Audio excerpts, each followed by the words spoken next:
morning, everyone. Thank you, Cara, for being here. Now, Cara is a fourth generation SLO County resident and a Cal Poly alum. She's dedicated much of her career to Farm Supply Company, one of the region's most beloved farmer-owned cooperatives, rising from the ranks of salesperson to marketing to vice president of communications and ultimately CEO.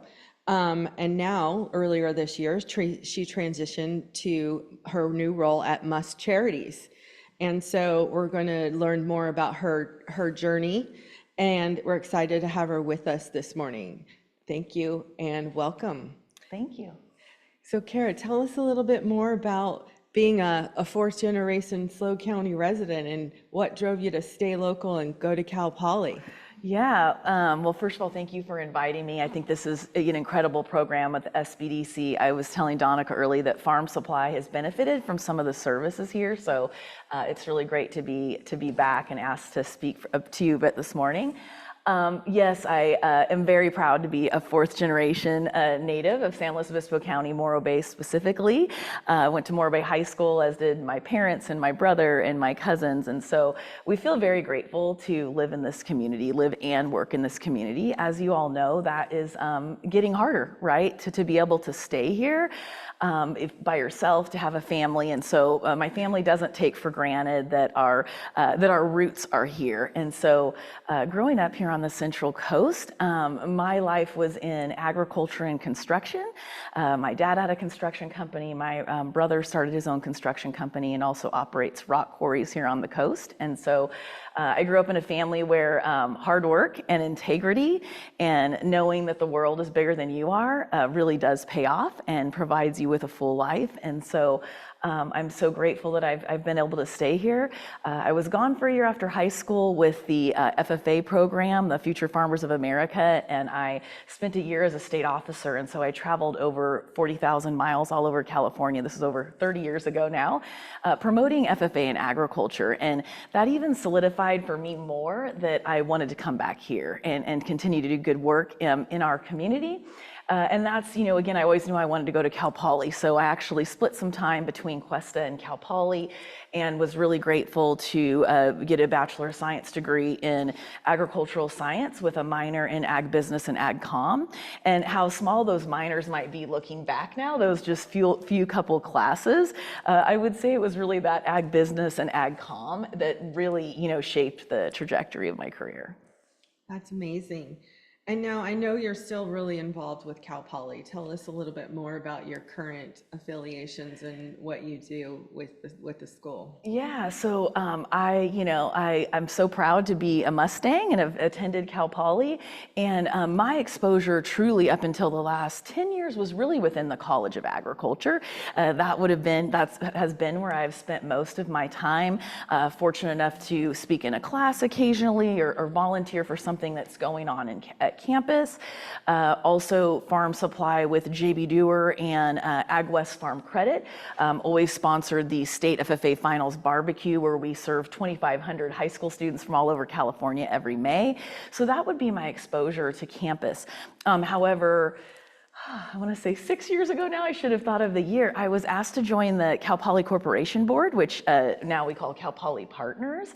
And I will say that has been, I hope that I am contributing because conversely, that's been a really incredible experience for me and a learning experience of just the inner workings of the campus, right? And the businesses that go on within the university for the universities to thrive, not only at the student level, but at the staff level and in all of those different levels within the university. So I've been really grateful for that experience. And remind me in a minute when we talk about MUST, how it's come full circle, and Cody Van Dorn reached out to me on a potential partnership with a nonprofit in jobs that are available at Cal Poly. That's wonderful. And so for those of you that aren't familiar, Cal Poly Partners is a nonprofit corporation that's an auxiliary services branch of the university. So it's where we house all of our sort of services entities. So if we're running dining services or where students might work in our payroll and HR and things of that nature. And for those of us that are lucky enough to work here at the Center for Innovation and Entrepreneurship, we're under that umbrella as well. And so it's a wonderful organization to have, and to have local people sit on the board and help drive and steer that organization is wonderful. Now, from what you learned at Cal Poly in your ag education courses, especially the ag business side, how did that lead you to farm supply? So tell us about your journey there and how you started in, almost 30 years at Farm Supply. Yeah, so definitely some crossover, but my mom's parents, Portuguese grandparents that were amazing, and farmers and ranchers in the community their entire lives. We're still lucky enough to have a ranch here in San Luis Obispo.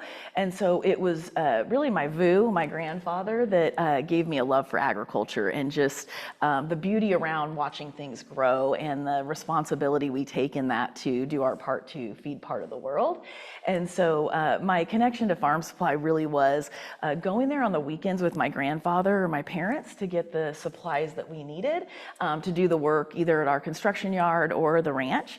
And so I just always loved the way that people made me feel there when I walked in. The staff was always friendly and always had time for me as a young person, and I just remembered that for some reason. And I worked for family business for my dad's company because I was so involved in sports and leadership growing up. And so after I was gone for a year and came back, my parents were very clear that I needed a job outside of family business. And so I was like, well, I'm going to work at Farm Supply. Like, that's a place I want to be. I'm going to Cal Poly. I have a degree in ag. Farm Supply is a local farmer-owned cooperative. So a 75-year-old company that is owned by around 2,300 local farmers and ranchers. So that really makes that organization special and unique, that when you're shopping there, you're supporting local industry. A lot of people don't know that. So I think I'm always glad, and it doesn't matter that I'm not there anymore, to talk about that and how special that is. And so it was really a great relationship of me going to Cal Poly and pursuing a degree in agriculture, and then also working for a local co-op. Granted, Farm Supply is a sales and service co-op, but there was a lot of crossover. I think the ag science major at Cal Poly is fantastic. That degree lends itself more towards ag education, which we desperately need more high school ag teachers in our state. I don't know if it still has like an international ag component, but for me it was great because I got a taste of every different aspect of agriculture, and there was some great crossover, especially starting out young at Farm Supply as a salesperson. So that's great. Yeah. And so you grow from salesperson, and then how did you achieve to grow to the CEO? Well, Tell us a little bit about that journey. I think there's definitely, especially as I reflect back, switching careers here this last year, there's a lot of leadership lessons learned that you continue to think about, especially as you get older.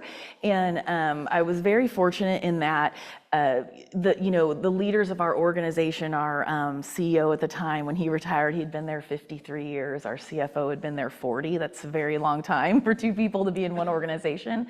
But what they were good at, I believe, is searching out talent or watching what people did, right? And seeing what their capacity was.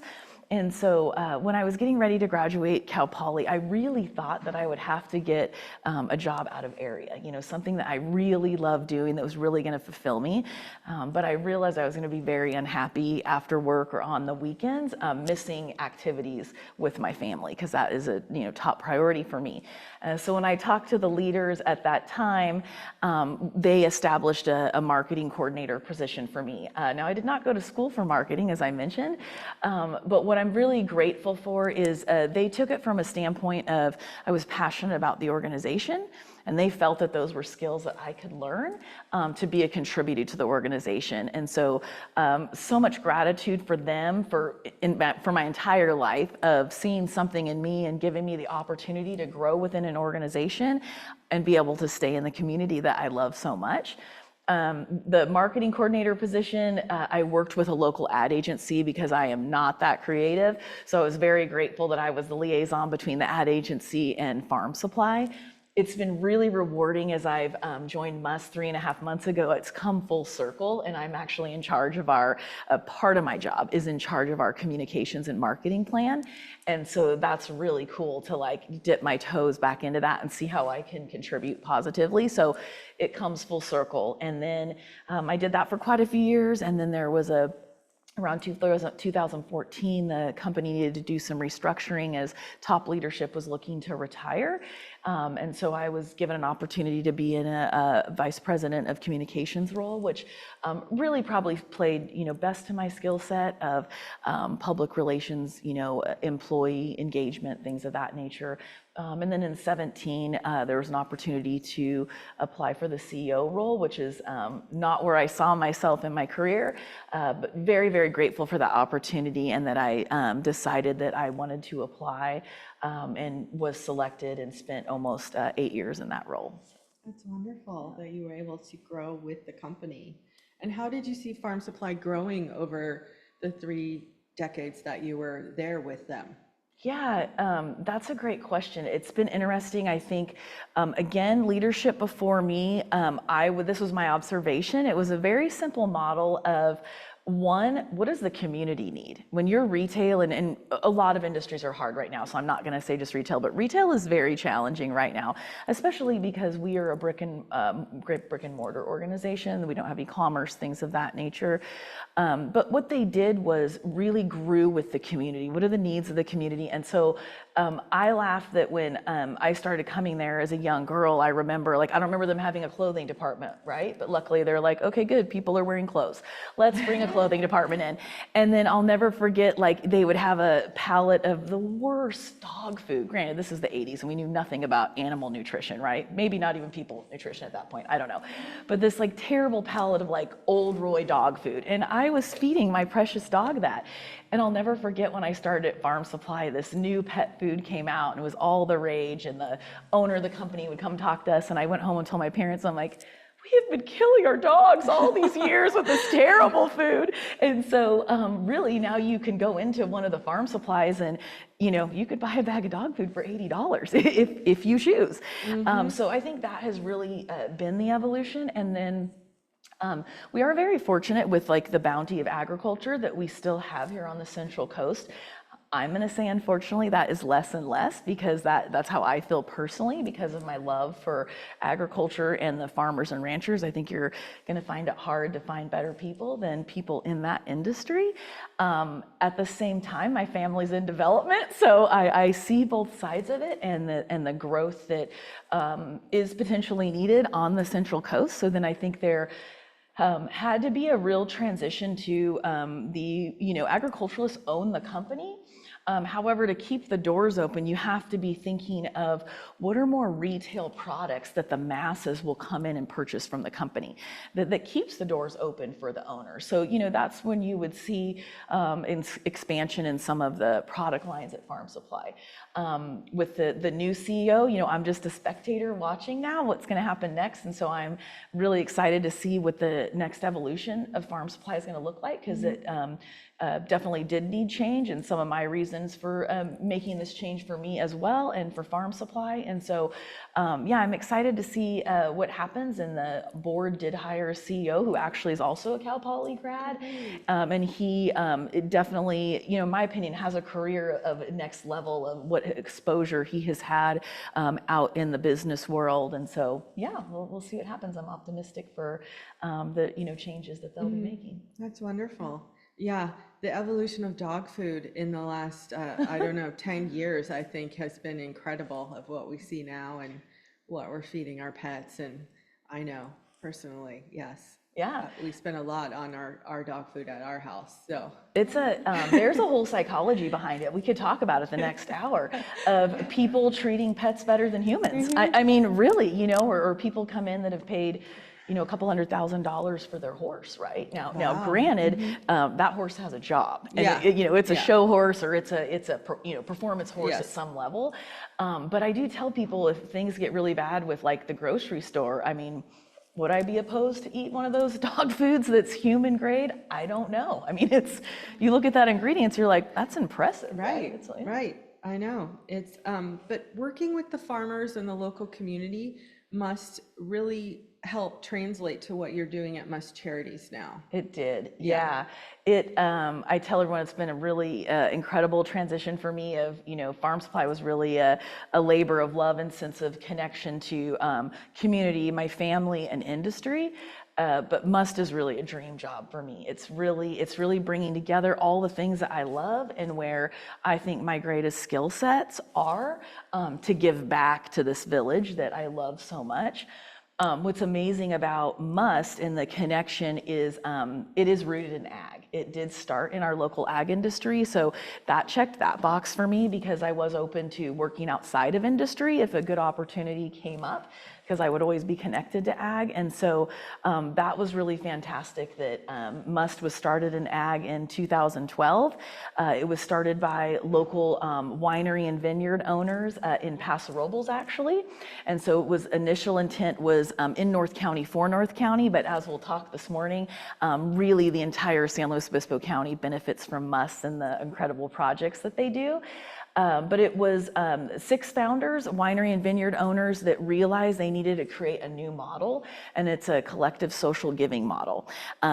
Basically what was happening is, Donica's winery was giving $8,000 here, and Z's vineyard was giving, $6,000 here, and it was nice, but we just weren't seeing the impact, right? And so they thought, we need to do something different. And those of us that are business owners acknowledge all the requests we get, right? There's so many good causes in our community, there's so many needs. But money can only go so far, and how do you make the impact? So as Becky Gray, our CEO, says, it was a backyard barbecue that they had. And I think, some of the greatest ideas start in these really casual places of like-minded people.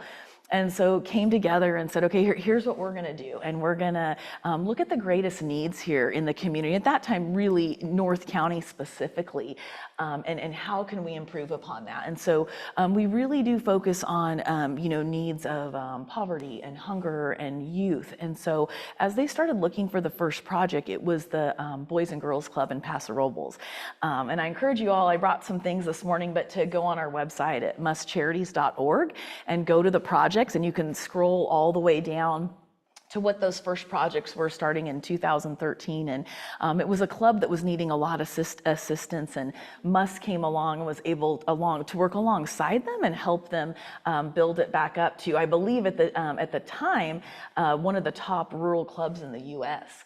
What's really unique about Must and why I wanted to join the team, I've been volunteering for them since their inception because I was just so taken by the kind of work that they were doing. And so it's really incredible that there was an opportunity for me to be on the team. They work so strategically. I need to say we work so strategically. And basically, we might vet your nonprofit for a couple years.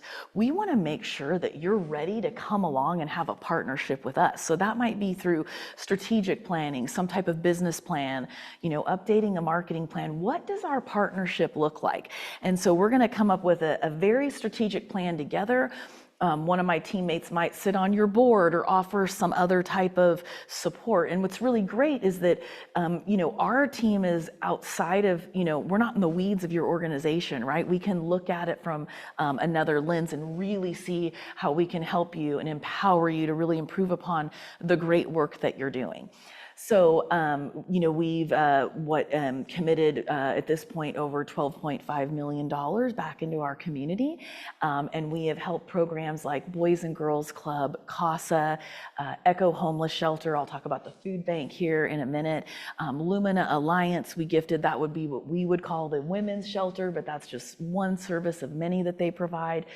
Gifted them almost $1 million last year. So I think that's the other thing too that's really unique about how Must was founded and why I feel so grateful to be a part of it is its big impact. Really that makes a huge difference. We supported them in building some transitional housing for Lumina and went to the groundbreaking just a couple months ago.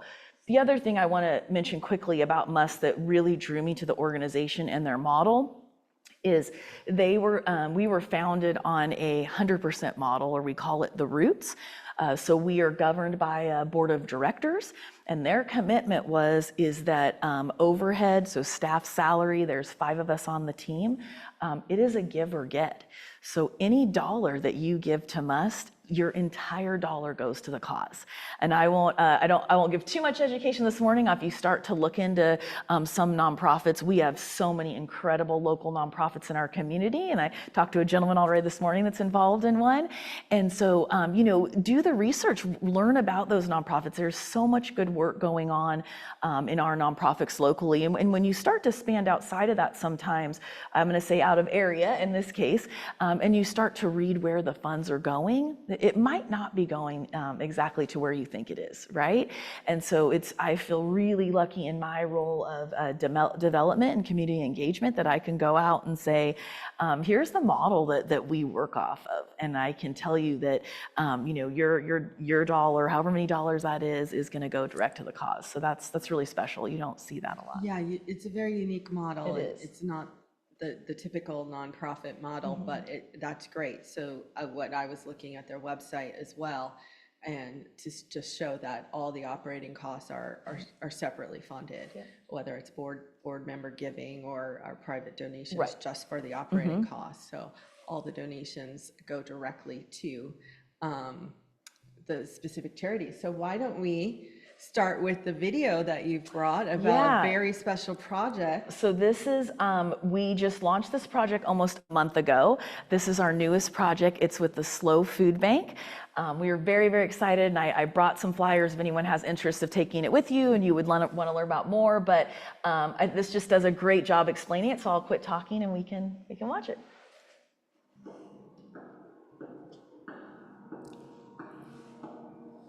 These are some tough times. Times when nothing seems to make any sense. We're all sitting here wondering what we're gonna do to turn things around. We're wondering how we're gonna make things right. But we've been here before. We've seen enough of these things to know how it goes. We know that when tough times hit, they don't always hit evenly. Some of us feel it more than others. We know that things aren't always fair. Which is why people in this community stick up for one another. We pitch in, we roll up our sleeves, we put in the work. And we give till it hurts. We do what we need to do to make sure that everyone is taken care of, and that everyone's got what they need. That's hard to do at a time when all we see are the divisions, but we do it anyway. It's what brings us together. Because we know that when one of us is lifted, we all rise up. And that by the mere act of helping each other, we build a stronger community for us all.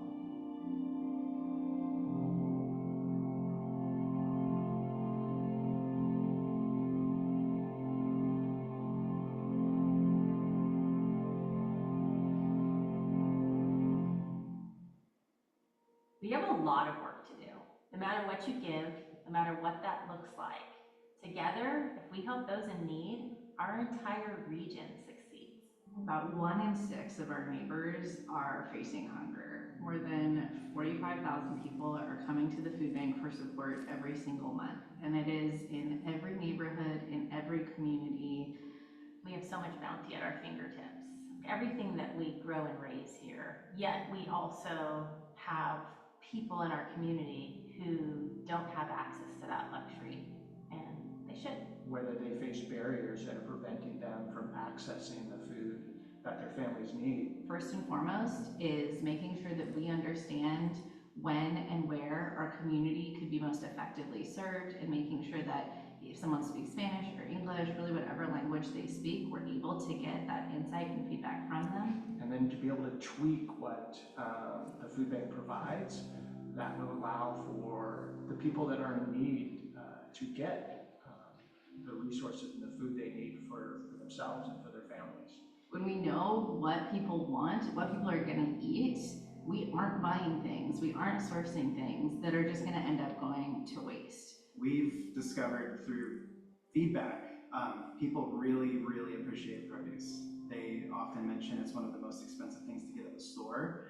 We are being as efficient as we possibly can and making sure that morsel of food that the food bank is sourcing, every single piece of that food deserves to go to someone that needs it. And we should be putting all of our energy into making sure that the end user, the person who's going to be eating the food, is who we're thinking about. The local harvest fund is really all about using the resources that we have in our community to take care of our own. It's kind of a holistic approach and a different way to look at how we feed those in need in our region. It's worth it for us to invest the money, support local farmers, and also have that nutritional food feed our people in need. And it's going to be something that's totally different than what we had been able to do before, and on a scale that we had never been able to do before. What they're projecting for 2030 is that they're going to be increasing their numbers of individuals per month, and they're expecting about 55,000 people a month will be coming through. And so this project is about planning for the future. It's about building that foundation within our own community to not only utilize the resources that the food bank already has tapped into, but it's actually going out locally and expanding that through our local farms and ranchers. When we look to create a hunger-free future, having strong farms and food producers is a bedrock of that. It's one project, but it has so many deep layers to it. Not only are we feeding a region, we work with over 70 other nonprofits who do amazing work in their own neighborhoods, in their own communities. And our role is really to source and to get them the nutritious food that they know their clients need. We served the most people we've ever served in the history of our organization last year, more than even during COVID. And our commitment to remain a source for safe, nutritious food for all of those other nonprofits is buoyed by this investment. We're launching this $2.3 million project, and we already have $1.1 million in the bank. It's time for us to do the heavy lifting. It's time for us to come together and give in big ways and small, because the power of coming together really makes sure that our community thrives. It's time for us to make a difference.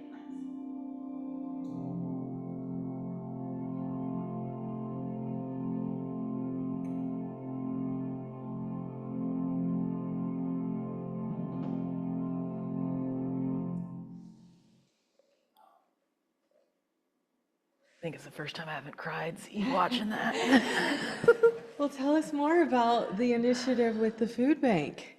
Yeah, I mean, it's powerful, right? Because to think that there's so much need in our community, and I think sometimes we forget that, maybe not everyone, because we do live in this beautiful space. And I think about, I have a nephew in elementary school, and so it makes me think about, kids in his class and, maybe what they're struggling with and you don't know, and that then, maybe challenges them to be able to perform at their top peak in school, and we really are seeing these extremes. It's across the board, as Molly has said, from the food bank, but when we talk about youth, but also elderly, that is so concerning as well when we think about this growing divide here on the Central Coast and supporting those two age groups, I guess that we would say, and everyone in between. Sure.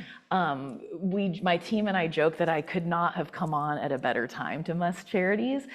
We put on this one big event a year called Purpose. We just had our 5th annual Purpose event, and we raised over $2.5 million in one night in Paso Robles. And that's unheard of. It is incredible. And that's where for the paddle raise, we were able to raise 1.1 of this 2.3. I mean, it was super powerful. And so the joke was it was a Western theme this year. So I can help with that. I got us some cowboys and a longhorn. I really was feeling like a winner.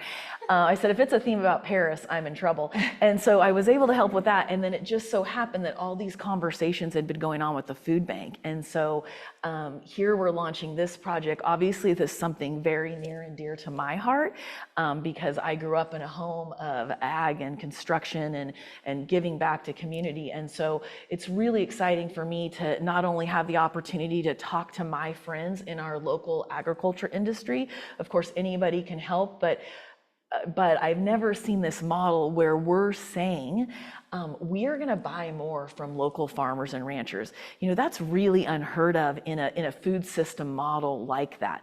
But I don't have to tell all of you, like I take advantage of Tally Farms Fresh Harvest Box, right? And like they'll say, if you don't eat those strawberries in a day, they're gonna go bad because they are that fresh, right? There's nothing on them. And so to think that anyone in our community could take advantage of fresh produce like that. The SLO Food Bank, I don't know anyone's depth of knowledge there, but I would encourage you to go take a tour of that food bank. It's really incredible what they're doing there. Their standard of quality of what they want to give to their clients, they will actually, nothing goes to waste, but a tour that I had with my team last year, they will send products they've received to other food banks, probably more in like packaged areas, knowing that this doesn't meet the standards for the clients here on the Central Coast. So they will share it with their industry partners. That's really incredible. So, on top of the gleaning that happens, again, Must and the food bank is committed to purchasing more from local agriculturalists. That's super cool. The bilingual outreach component, I love that as well. That's something really personal to me as well. When we think about the community of farm laborers and they're not able to afford or have access to the produce that they are planting, growing, and picking for us, yeah, we got to do something different, right? And so Molly tells this incredible story of a apartment complex in North County where they were acknowledging when they were taking produce to that complex that the families they weren't home. They were working, they weren't able to have access. And so they changed the hours of when that distribution happened. So to give them capacity through this project with Must is really exciting. And then lastly, all of their nonprofit partners, so the food pantries that help distribute the food to really support that as well. And I don't know if anybody knows Molly Kern, but she's a force. She's also homegrown, and her family is just incredible. I've known them for over 30 years now through my connection of Farm Supply. And although she is a lot younger than me, she inspires me just by her intelligence and her grit and the team she's creating to do so much good. Yeah, we have such amazing people here on the Central Coast. We do. That's wonderful. It's great to see that initiative, especially as we are starting in the fall with the holidays. There's so much food insecurity as kids are starting school, like you said. So that's just wonderful. So tell us more just in general about Must and your partners and how we can support, because I know personally I've gone to many wineries. Yes, thank you. I live in Paso Robles. And I see the donations like Hayseed and Hudson, right? And they have on their bottles like where they go, like certain charities. And tell us more about those kind of programs. Yeah, so a lot of questions I've been getting early on is how can I volunteer, right? And so Must doesn't have volunteer opportunities with our organization, but what we do encourage people to do is, we have so many wonderful nonprofits in our community. Please look around or look on our website and see who we've partnered with. And whatever speaks to you, please go and volunteer there, right? See like boots on the ground, like how they operate and, why then you would want to support our mission, what we're doing to help them, thrive and succeed. So that would be, the first thing that I would say that's, really important. The other thing that's a couple of things that are really cool about Must is there's only 5 of us on the team. I'm the 5th member, small but mighty, but it's really fun to work with such a dynamic team. I'm so grateful. And I've had the opportunity to work with a lot of wonderful, smart people over the years, Farm Supply and community. This team is really special. And I would say that's also bringing people together for the type of work that we do.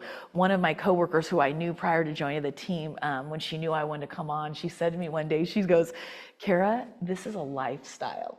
And I thought that was like such a cool phrase that she's like, really, you just want to give your heart to this and you're doing hard work and it's worth it. So something the team came up with this last year it's called The Pitch. And you can find it on our website, but I encourage you all to come join us on Thursday, November 6th. It's up in Paso Robles at Vina Robles, super cool new tasting room on Ramada. It's going to be from 4:30 to 8, but a couple people from the Must team went to Sacramento, and there's an organization up there that basically does like a 3-minute to win it. We've seen it with the Central Coast Economic Forecast. I know SBDC has been very involved in that, on getting entrepreneurs from Cal We're going to have it again at the CCEF event this November as well. So kind of your Shark Tank 3-minute to win it. Must, this is our first year, we have started a contest like that called The Pitch. So November 6th starts at 4:30. Quite a few nonprofits locally interviewed to be a part of the pitch. It has been narrowed down to 9. And what it is, I mean, really a gift for local nonprofits just to hone in what their pitch is. How to, tell you what their brand is in 3 minutes. So it's all free services to them, these 9 nonprofits. We've put them with 2 really incredible coaches in our community. They're coaching them along, again, in the way that Must works. It's very strategic on what our coaching sessions are, what our expectations are. And again, we're even asking that nonprofit, you got to meet us halfway to what the expectations are to be a part of this on the 6th. Then what will happen? The main event on the 6th, the tickets are $40. You'll get wine, some appetizers. There'll even be a crowd participation component of the contest. And there's judges. So the 9 pitches will be judged, and we'll give out $45,000 that night amongst first, second, and third place winners. So please tell your friends. We're looking to fill the room at about 150 people, and we've already sold almost half the tickets so far.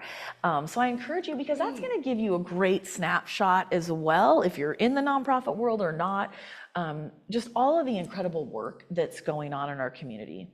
The other thing I'd like to mention that with me coming on working on donor development and community engagement, Becky Gray, our CEO, she is working to build out another arm of Must and how we can support nonprofit businesses even more, and businesses for profit potentially down the road. But what we found is we have all of these wonderful leaders in the nonprofit world locally, but have they ever been given the time or the opportunity to work on themselves, to work on their own leadership and hone in their leadership and management abilities? So she started her our first leadership alliance or cohort this last year, and it's 6, I believe, local nonprofit leaders that are in this alliance, and she's going to be launching a second and a third cohort here in 26. So if anyone's interested, you can go on our website. We'll be putting applications up soon, but that's really cool, and that's a way that we know we can also support. There will be a fee to that, being that program, but when I look at CO groups I've been in before and what those fees are, I mean, this is really an incredible value for what you'll be getting, and then potentially looking to build that out more through strategic planning and other things that we know will benefit nonprofits and make them as successful as they can be. That's so wonderful. Yeah.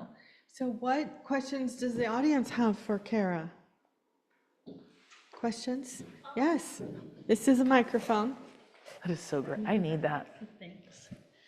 First of all, thank you for everything you're doing. It's really heartwarming to see this, especially as things are a bit crazy in DC, and having that kind of beautiful, compassionate attitude is just lovely. And along that line, I guess, is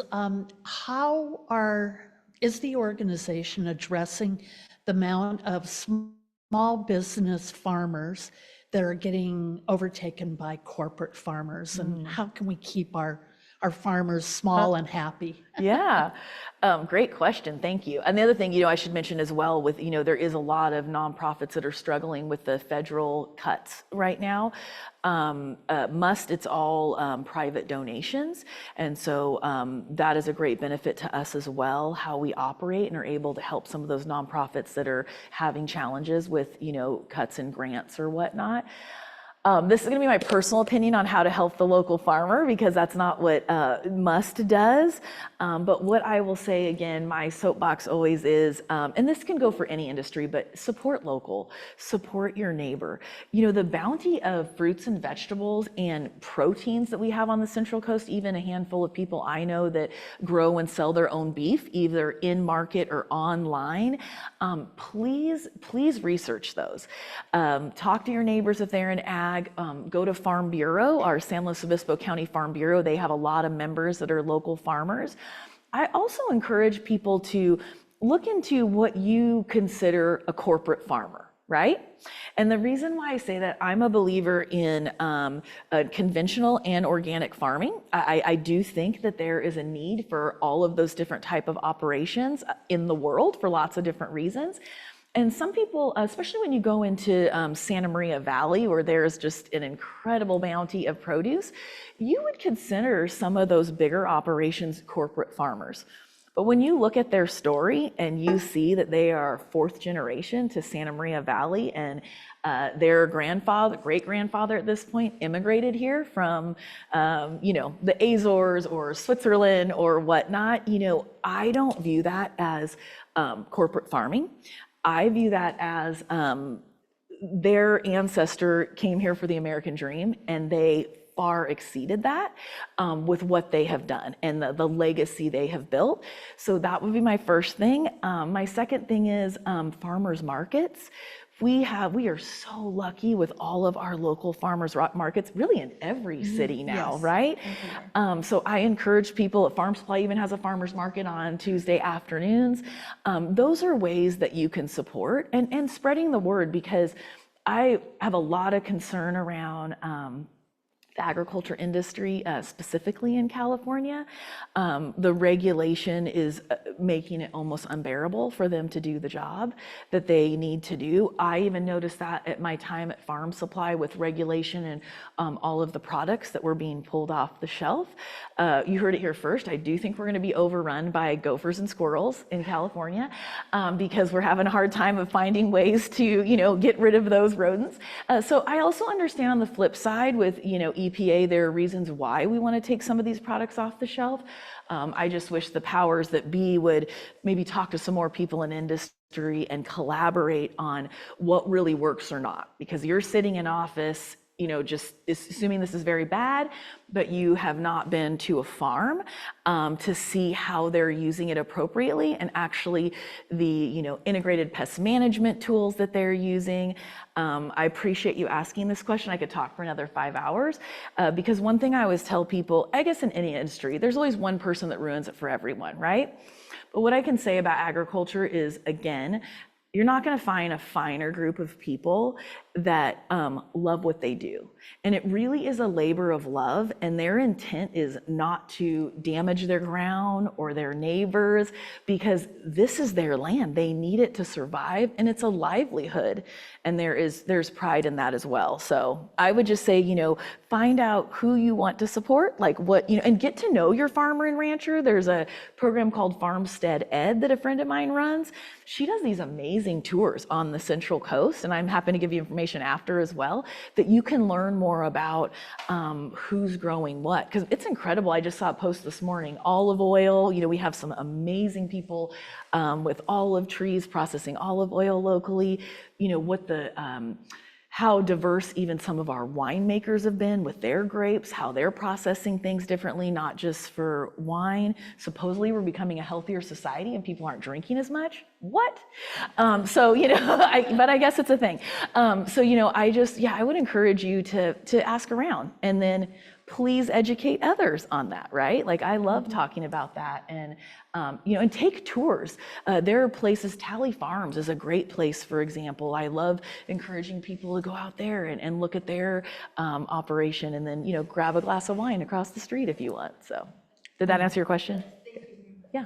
I think here people are so community driven here too. Like, just in the wine industry, you can get to know the winemakers and owners and so easily, and I'm sure in the ag industry as well. Definitely. People are willing to talk to you about their products and how they're making things or how they're farming the land, and there's just so many diverse ways to do things now, and you know, I know from our programs, we have robotics ag tech that have come in and are using UV light in the strawberry fields instead of pesticides and things like that.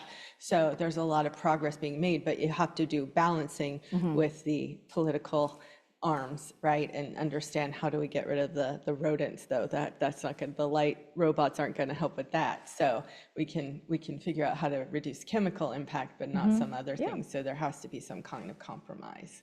Other questions for Cara? Thank you. I'm Bob Williams, Chair of the Board of SLO Nor. We provide free health care to the uninsured in our community. We have obviously been having some discussions with MUST, and I recall knowing Becky, and when she started the MUST Charities, which by the way is absolutely amazing. She emphasized how MUST wants to work with entities that are viable. They want to, obviously not pour resources, people, and money into an organization that might not survive, if you will. Could you help me a little bit with what is sort of considered viability? Because it's a little bit of a chicken or the egg, especially in our case. We feel MUST would make us more viable, but there's a threshold that I totally understand. Could you address that word viability? My teammate Randy, who's in charge, he's the director of community investments, and I know your organization has spoke with him a couple times, Becky, and then Randy as well, my understanding. And basically, it's a conversation, right? And it might go on for a while because both parties need to feel like we're ready for the partnership. So obviously on the nonprofits end, we're going to ask a lot of questions. We're going to want to come in and really understand what your organization does, what its pain points are, and also what its wins are. And I'll use the example Becky had shared with me with Lumina, for example. They were talking about the two shelters they have here on the Central Coast, and they were only at like 50% capacity, but they were really challenged with transitional housing, right? So of course the light bulb for someone outside the organization was, well, we need to make more transitional housing. Can we transition one of the shelters into more transitional housing? Because that's really the need. So there's a lot of really thoughtful conversations that go along those lines until both parties really agree upon, okay, here's what we can do, here's what we can focus on, because there's so many things too, right? You really need to make sure here's where we can make an impact. And MUST and our team and direction from our board, like, we don't take that lightly. We understand that people are supporting us with their hard-earned money in a variety of different ways, and so we need to be true to them and the intent of here's what we're committed to doing. So we take that very, very seriously. The other thing we've done that I think is really phenomenal is if the nonprofit's not ready, maybe they, you haven't worked through a strategic plan or need some support in another way. The board has actually, in the last couple years, decided that, okay, we're going to help you with that. So in an instance right now, we are paying a consultant to do a strategic plan for a certain nonprofit, with the intent that once they go through that process, it's created a lot more clarity for them. We're also given feedback on how that has gone, and then we should be ready to partner. So, did that answer your question? Yeah, that's very helpful. Thank you. Thank you. Good question. Yeah, see. Thanks. I love speaking into a pillow. The fund, the $2.3 million fund that you're talking about, is that something that's going to go out to the public, or is that something that you guys are doing through your own? You raise an incredible amount of money through events that you have. So what's the goal with that fund in terms of the community? Yeah, the goal is, now everyone jokes that I've had this amazing onboarding the last 3 months, but I better get to work now in my role in development. So yeah, my charge is to raise this remaining 1.2. And so you're starting to see it. Like, I'm so grateful for this opportunity this morning to talk to all of you, to say, hey, please help me put the word out. Please take a flyer, my business card, if you know someone that's interested. We have a postcard going out on Friday to our donor list, as well as another list. So it is going to start going out to the public, Z. I have it going into publication next month, working with local radio. So it officially launched after we only do this one big event a year. So it officially launched on August 9th. After this event with the paddle raise, but now, and it's a 5-year project, so it's not like this has to happen tomorrow, but that's a good sum of money that we need to raise over the next, couple years. And so, yeah, you will start seeing, getting the word out through a lot of different channels: radio, digital, e-blasts, print. I'll say to all of you, if there's friends that you want me to talk to, or an organization that I can come and speak in front of, that's it as well. That's my role with community engagement. Really, the ask is if I can just talk to someone, because what I've noticed, a lot of people below the grade don't know a lot about MUST, which really has blown my mind, because we affect the entire county, especially with a project of this magnitude. This is our biggest project to date, the 2.3 million over 5 years. I'm confident we're making it happen. We've committed to it, and we live in a great space where people want to help and be a part of this cause. And I would say the organization, prior to me getting there, it's really, and you mentioned a bit, Bob, it's a proven model. People know when you follow what we're doing, that's what's going to happen. We are committed to, going those steps. So, yeah. Please, if you're on social media, Facebook, Instagram, follow MUST Charities, or, add me as a friend. And then when this does go live, I'd love it if you would, share it out through your mediums as well. Thanks, E.